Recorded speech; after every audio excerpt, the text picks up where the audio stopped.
Hello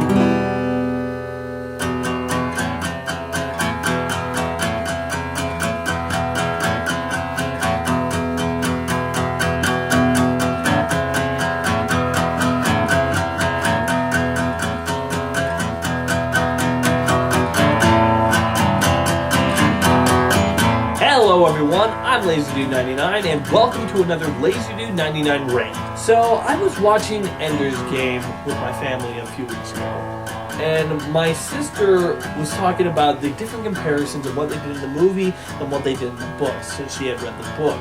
Now, while hearing all this stuff going on, I heard from my sister-in-law. She said, well, of course the movie is never better than the books. And, this is not a uncommon sentiment. Anyone who's ever really read books usually says when that book is adapted into a movie, the movie is never as good as the book. Now, that being said, that really got to click into my brain a really interesting question.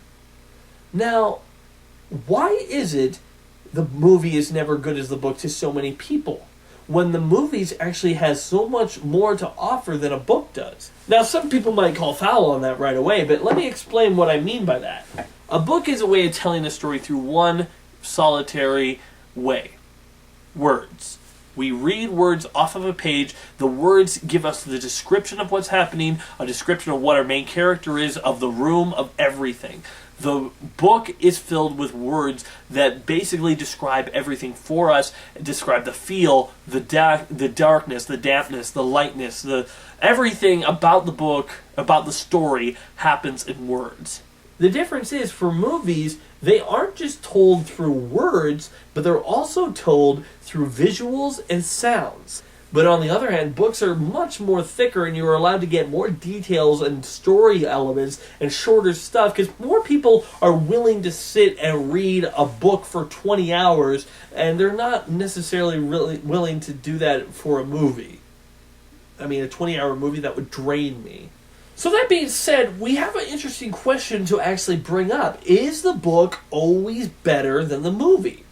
Now, this question does not apply to movies that are bad. For example, this book, Aragon, I have never read it, but a lot of people always say how the books are really good and they're really interesting, but nobody, and I mean nobody, will ever say that the movie Aragon is better than the books. Nobody will ever say that, because the movie, whether it was an adaptation or not, sucks. It is absolutely horrible.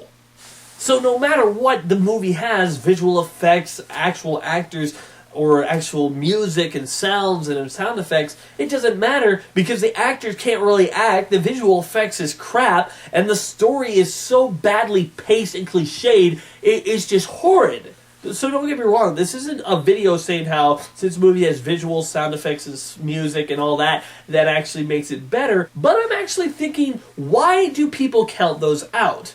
So, for example, if you just had a story of a movie that had no effects, no nothing, it was just people talking, then yeah, every single book would definitely be better than every single movie. But movies have much more to them than books do. They have music that helps you set the mood and get you in the right feel. They have facial expressions that you can read into rather than just read off of the page, this person was sad. Or obviously there's more to it when people write, like, this person's eyes were very dark and hollow and made them seal with an overwhelming feeling of sadness or something like that. But in a movie, you can actually see it in their eyes. And you can see the way people feel and react, and the anger and the rage and the happiness and the joy. All that can be portrayed through actors and their movements. Visual effects. You can add, when a book, for example, when a book says there's an army of 10,000 orcs going down the valley or something like that, you think, wow, that's kind of interesting. But in Lord of the Rings, the Two Towers, okay, not orcs, Uruk-hai, but in Lord of the Rings, the Two Towers, you can actually see an army of Uruk-hai walking through the valley. That's a visual way to actually experience it and to take in that information in a new way that gives us more than a book does. Because a book can only say it's happening, where a movie can actually show that it's happening. I want to go on record and talk about two movies that I believe are absolutely... Well, okay, I can only say one is better than the book because I've only read one out of the two movies. But for example, The Lion, the Witch, and the Wardrobe and Prince Caspian. Now, I know some people who don't like Prince Caspian because they think, wow, they changed so much.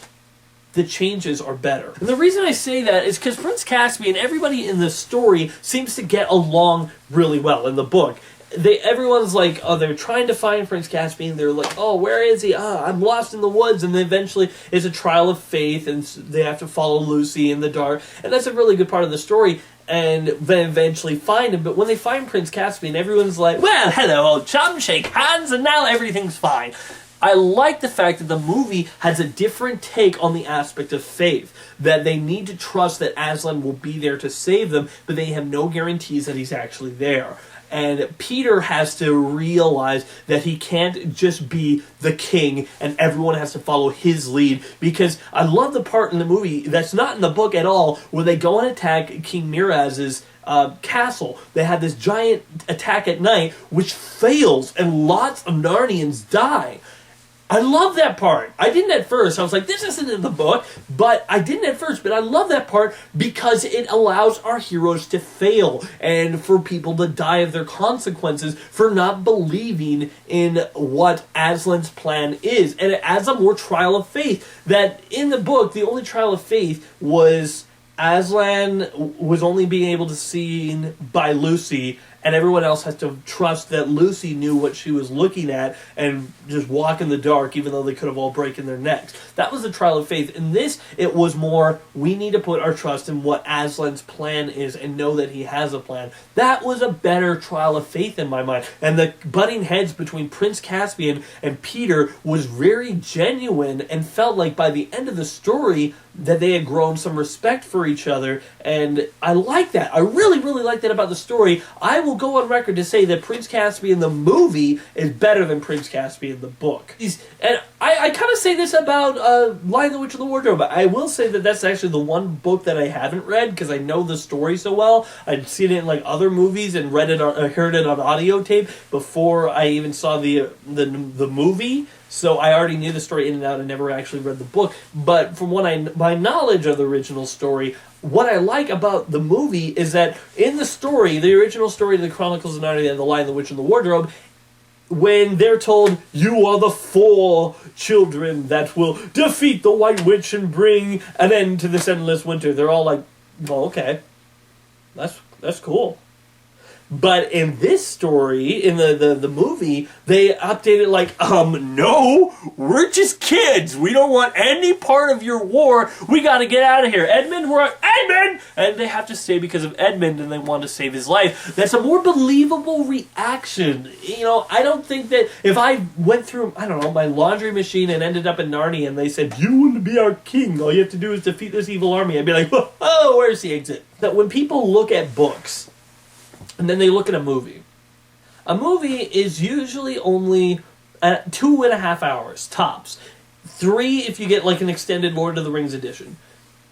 Where books have so much more details and so much more stuff in it that you can read and add, and people just consider, because the book has so much more into it, that automatically makes it better, but I don't think that's a fair assumption. Sure, you can say truthfully that with a book, you have much more story in a book than you do in a movie. Definitely, I will agree on you. Well, it depends on the book, but I will agree with you on that. But the thing is, why do you discount all the visuals, all the sounds, all the music, all the different stuff that makes a movie, an experience? Why do you discount that? Why does that not count? If you're just going a story-on-story comparison, books have it, hands down, no question. But movies have, they have a story written and characters and dialogues and people to actually fill these characters and give you a visual representation of them and effects to fill all those different climactic events. The experience of a movie, of all the different things that you get with a movie, is just as important as just more story. So I don't think it's a fair assumption when people say the books are always better than the movie. That I don't think that's fair. I don't think this is fair because you're only going on one aspect of what makes a movie, the story and characters. That's it. You're not going on any of the actual settings or the sets or the beautiful visual effects or the actual amazing performances by some of these characters, or the way that maybe the story's been changed in slight ways to add more dynamics and more make it more believable, like I have the same feeling with Chronicles of Narnia. Like, for example, Lord of the Rings, those books are huge. They're like the Bible plus 2. It's unbelievable how big those books are. And yet my sister still claims to have read all 3 of them in one day. But my point is, there's so much stuff in there, but is it necessary to the story? It might make the world feel more like a real world because you have each and every little detail of, like, for example, I haven't read the books, obviously, but when they go to Weathertop in the book, I think there's like, I don't know how many pages. Somebody put down how many pages they do explaining the history of Weathertop. You know, there's so much little details that J.R.R. Tolkien put in there. For a movie, you don't need those. You don't need that. All you have to do is do a camera pan and show all of it, because you don't have to tell all of it. And that's the advantage for movies. You know the old saying, show, don't tell? That's an actual positive to what movies have. They don't have to explain everything. They can just show it. And for the visually keen, there's a lot of stuff in there that is actually pleasing and tells a lot about the characters. To people who just glance over it, well, fine. They didn't really miss too much of stuff that's important to the story. When a movie is bad, it's bad. But here's the thing. You can have bad movies based off of good books, but I don't think you can have good movies based on bad books. I think that's true. Because, you know, movies have to deal with what they're given. And if what they're given is crap, then it's crap. If what they're given doesn't work at all, then it just doesn't work. Now, I've been saying all the advantages of movies. What are the advantages of books? Books have a way of making the world feel more real. And that might sound a little weird, but I'm like, what? You just said you can show a world and visually and everything, but a book allows you more time to explain how the world works. My sister-in-law was upset with the Hunger Games movies because they have to skip over a whole lot of things in it to explain how this world worked and the different, I guess, the economy and stuff like that. I don't know. I don't know how their world works fully, but I got an idea. See, that's what the thing with a movie is. You have to cut down. You have to. There is no choice. And you have to make changes. You honestly do. Because here's the way a storytelling, not just movies or books, storytelling works. Where you have your main character or characters, set them along their journey, learn more about them through their journey, and maybe have different subplots with different characters throughout the course of the story.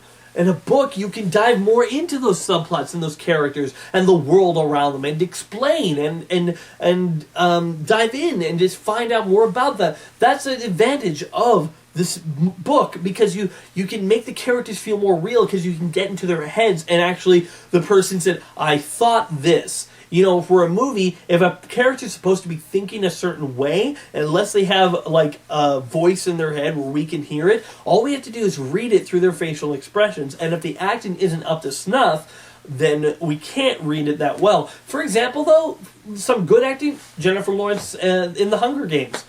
We can always basically get an idea of what Katniss is feeling and going through in that story. There's no point where I'm like, what is she even talking about? There's no point where I felt that way. And here's the thing.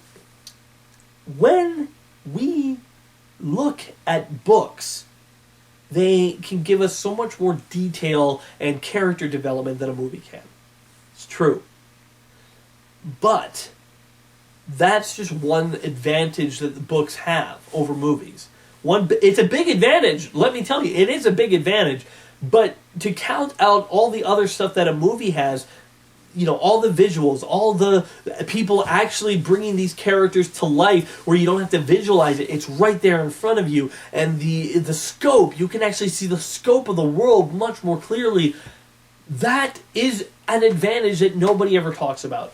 All that people compare when they say the book is always better than the movie is the story.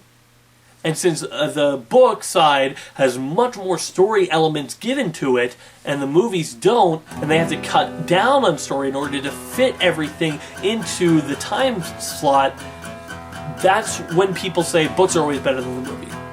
But there's so much more to movies, so much more interactive natures that your eyes and your ears do do to include you into this experience that I think is unfair for people not to take those into consideration. But hey, that's just one rant from me that I feel. So, remember guys, I'm LazyDude99, and if I don't like it, it's not worth it. Be sure to check out more of my other videos on my channel, and wait for more coming soon.